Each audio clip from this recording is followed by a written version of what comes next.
Today, we're talking about how the Biden administration is likely to proceed on global trade, what will change and what won't.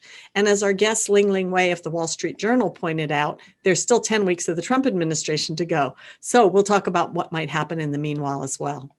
I'm so delighted to welcome our distinguished guests.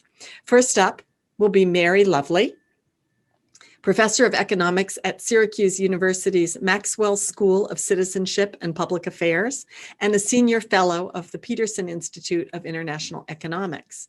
Mary spoke to us in June with Ling-Ling's co-author, Bob Davis of the Wall Street Journal.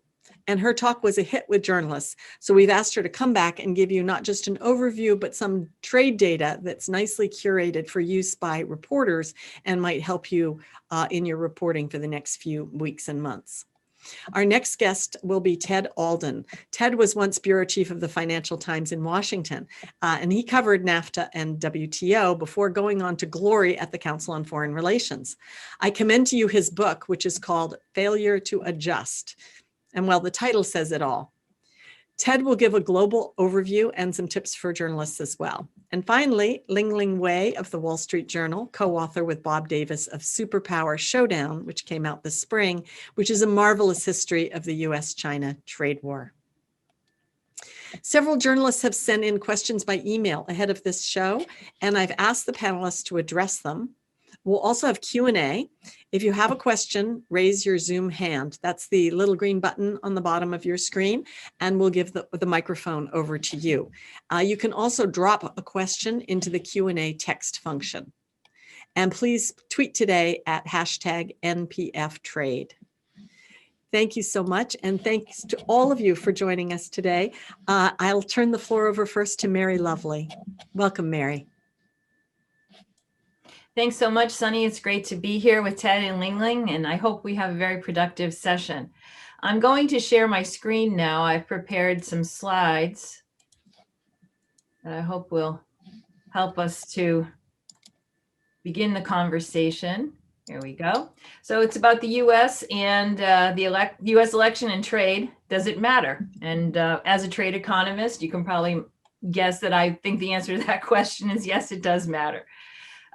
Trade policy matters, first of all, because many U.S. jobs depend on exporting and importing. The Business Roundtable suggests that about 1 in 5 U.S. jobs depend on trade.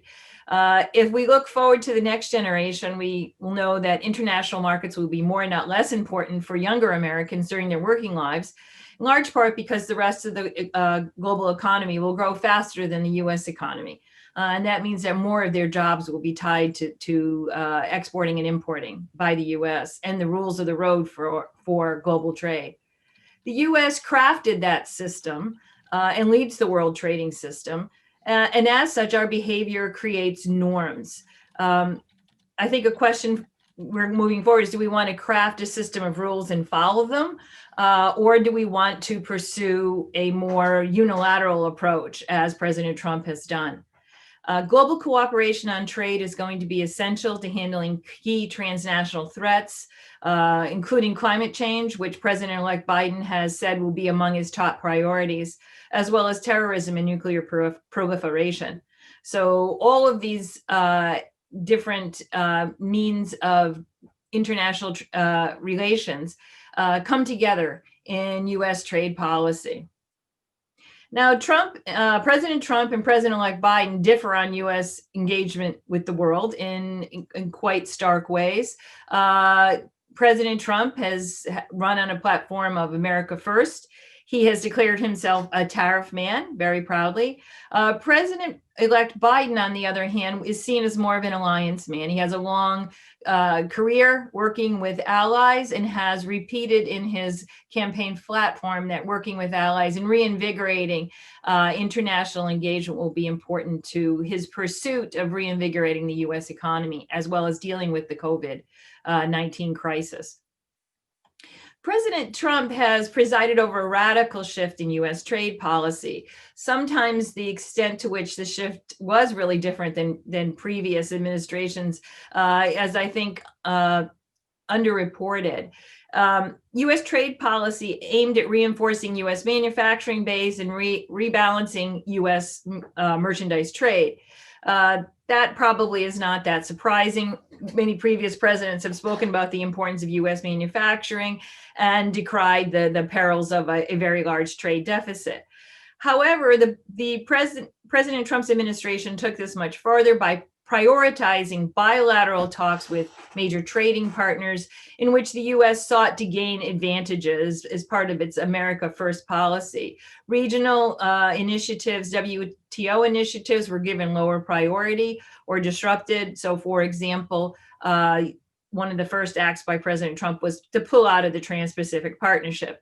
It is true that under the Trump administration, there was the renewed NAFTA accord called the USMCA by the United States, but much of that, the rewrite on NAFTA was either, followed the rules that have been set under U.S. negotiations for TPP, or frankly, roll back market access to the United States. The president and his cabinet have pushed U.S. firms, at least through their rhetoric, to restructure supply chains to source more components in the United States. And in some cases, they have actively claimed that the U.S.-China trade war was for that purpose, partly to pull American multinationals back to sourcing from the United States. The administration has aggressively used U.S. unfair trade law, Section 301, and national security law, Section 232 statutes to impose import tariffs. And as many of you know, they have disabled the World Trade Organization dispute settlement procedures by failing to approve appellate court judges, and most recently by deciding not to support Dr. Ngozi, who was the otherwise consensus choice to lead the WTO as Director General. Now, how did President Trump handle China, one of the most high-profile issues on the trade agenda? He, first of all, levied very high tariffs, and these will be hard for President-elect Biden to unravel. We imposed restrictive U.S. controls on high-tech exports, especially those related to semiconductors.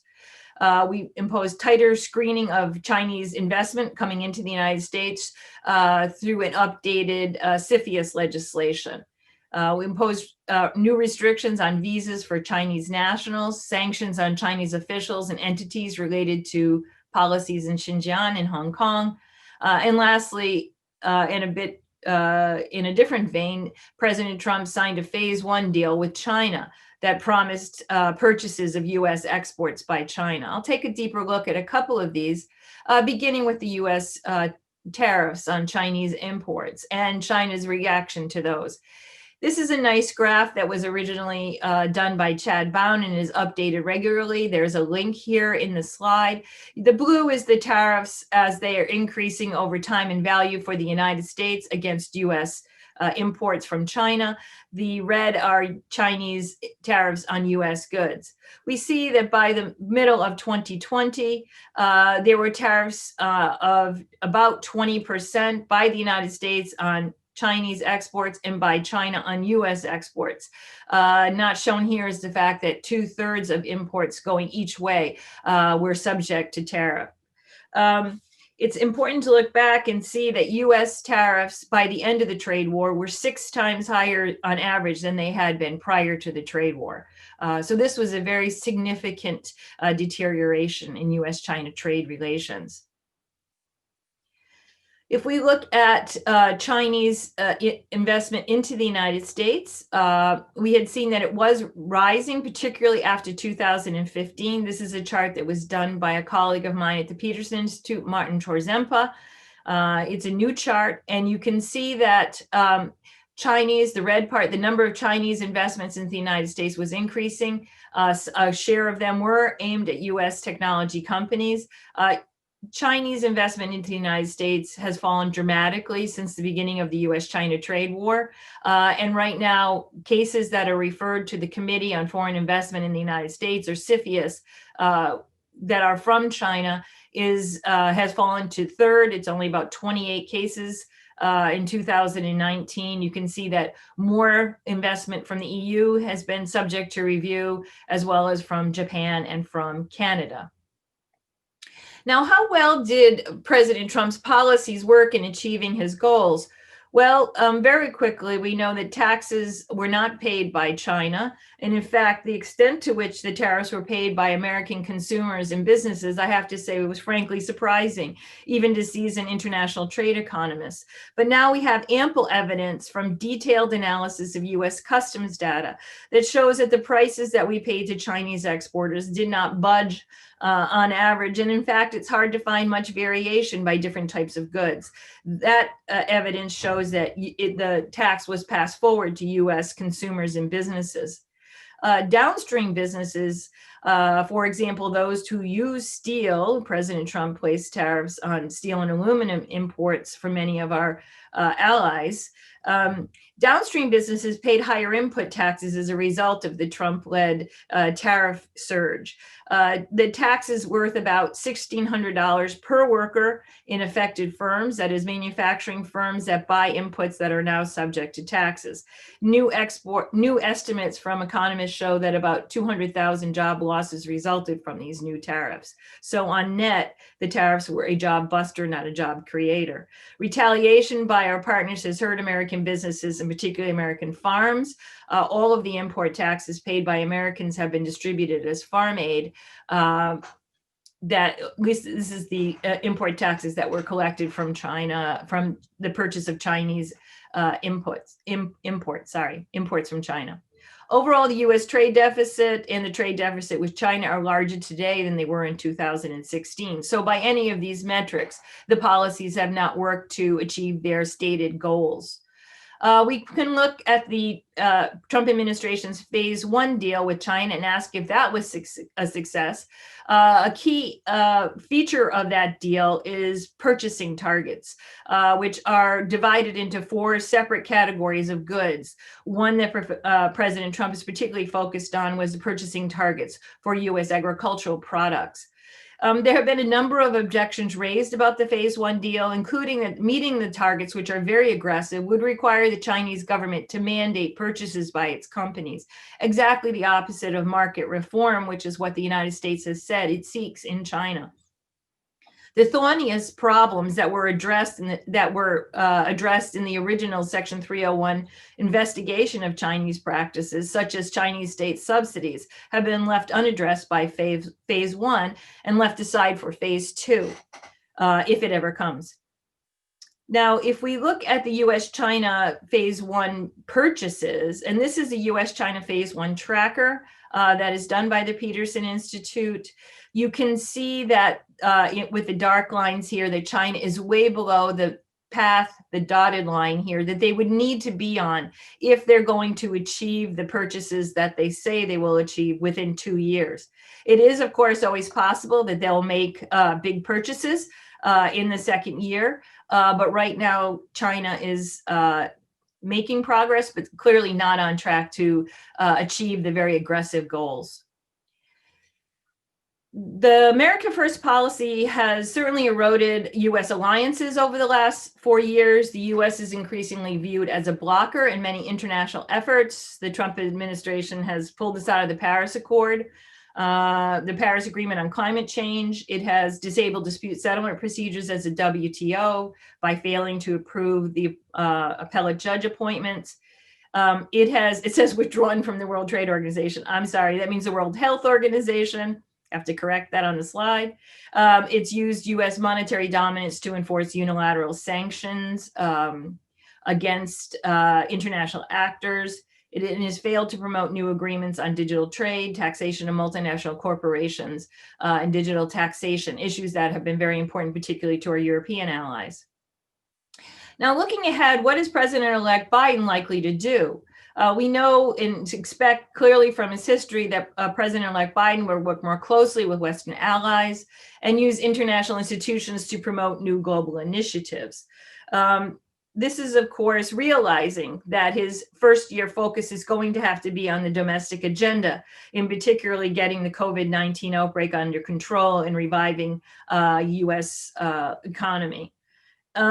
He is expected to revitalize U.S. engagement with the World Trade Organization, notwithstanding the fact that he's likely to seek changes and reforms at the WTO, particularly related to some of the concerns that predate the Trump administration, but then came to a head under the Trump administration, related to U.S. use of anti-dumping and countervailing duties. Later, we would expect that President Biden would want to update free trade agreements to have stronger obligations in labor and environmental issues.